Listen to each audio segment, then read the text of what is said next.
Amazina ni Lucky OG challenge, murakaza neza muri challenge y'uno munsi. Challenge y'uno munsi ni iyihe?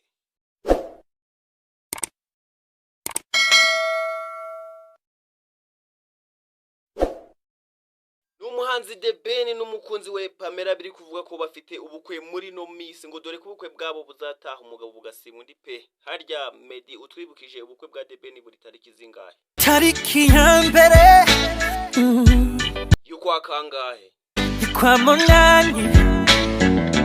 Oya, turi mu kwa 12 kandi biravugwa ko ubukwe bwa The Ben buri muri kuno kwezi. Ahubwo ikibazo ngo buzataha umugabo busimwa undi pe. Ndakurahiye Ufonsina, ntabwo warekanye nawe tugakundana hanyuma natwe tukazatumira abantu bakaba babutaha. Njewe nakwemera. Ngo ntabwo wanyemera. Ninde se akubwiye ko njewe ngundaga ibigabo bitenga ibifuka? Wa mukobwa urabona mwaye. Ibyo binkwagira ngo ni imiguno y'ikariso. Danisoni. Jesus Christ. Ibinwa njewe. Ibyo bitwi se wagira ngo ni ibikobokobo bya bisi. Wa mukobwa ukutukana nk'umushumba. Umushumba se naraginga ziwanyu. Aha, kanececekere n'ubundi nari inyobye. Akugwa mu mwaza kugura ikariso. Kwigarukire ku bantu turi gutaha ubukwe bwa The Ben, ambassadors The Ben afite ukwe i Kigali kandi ngo mugoma kuzaba muhari. Ntimuzaza tukabutaha se.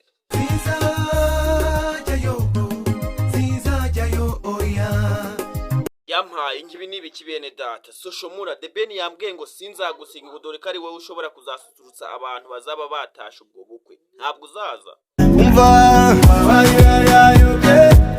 Shuwa.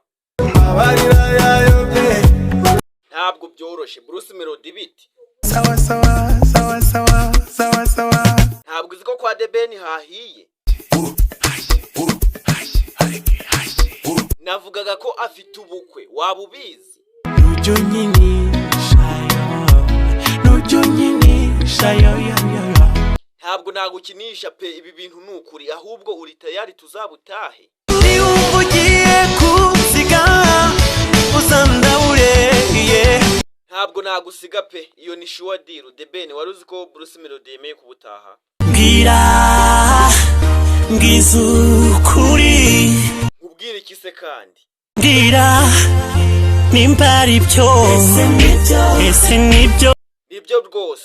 Bruce Melody ntiwemeye ko tuzajyana mu bukwe bwa The Ben? Nzakukubita ikinyafu. Hagati aho ubwo waba umpora iki? Ibyo urimo nyigiraho dushaka urekeraho. Cyangwa uzi ngo wapfa kunyifasha? Mbega kumira akakana n'akabandi.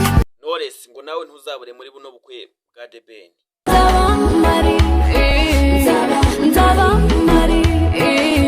Sure.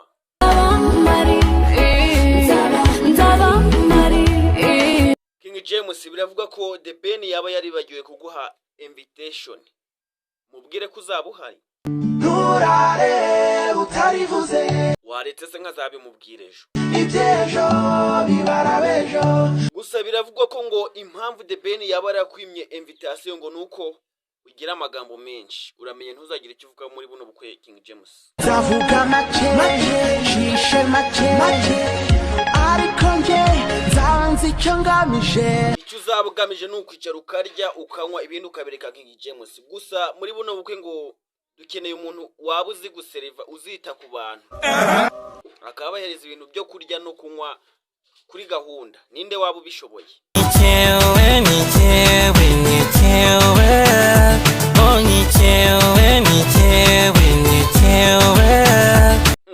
Meddy kuva ryari bino bintu bizi? Kuva kera nkiri muto. Ubwiyo gahunda ni yawe, reka tuyiguharire. Gusa Meddy hari nguri maze iminsi iri kuvugwa n'umuhanzi Bruce Melody avuga ukuntu weho na The Ben ngo mwabaye abanebwe pe. Ese ubundi ni kibazo kuki mutakiduha indirimbo hambere?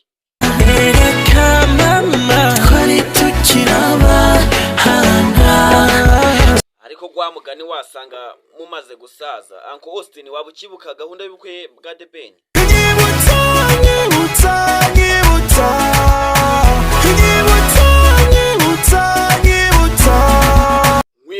ntabwo uzi ko The Ben afite ubukwe, ahubwo ikibazo mfite uzabutaha. mbaye menya hari nakabuza najayo. Komeruka nguha nimero yese ngo umuhamagare, ntabwo wamuhamagaye ngo umubaze ahantu buzabera. Ndamuhamagara akambwira ko atazi, cyangwa ntabwo wamusobanuriye kuri Uncle Austin. ndamusobanurira akambwira ko atazi. Gusa ngo ku bantu mutazaza mu bukwe bwa The Ben murahombye pe, kuko ngo bizaba ari ibirori kabisa, ngo kuko dore ko dufite n'abataramye nka harya waririmbye iyi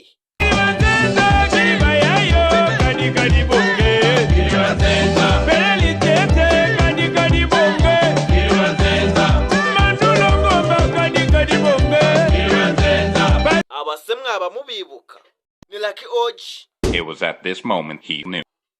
Challenge.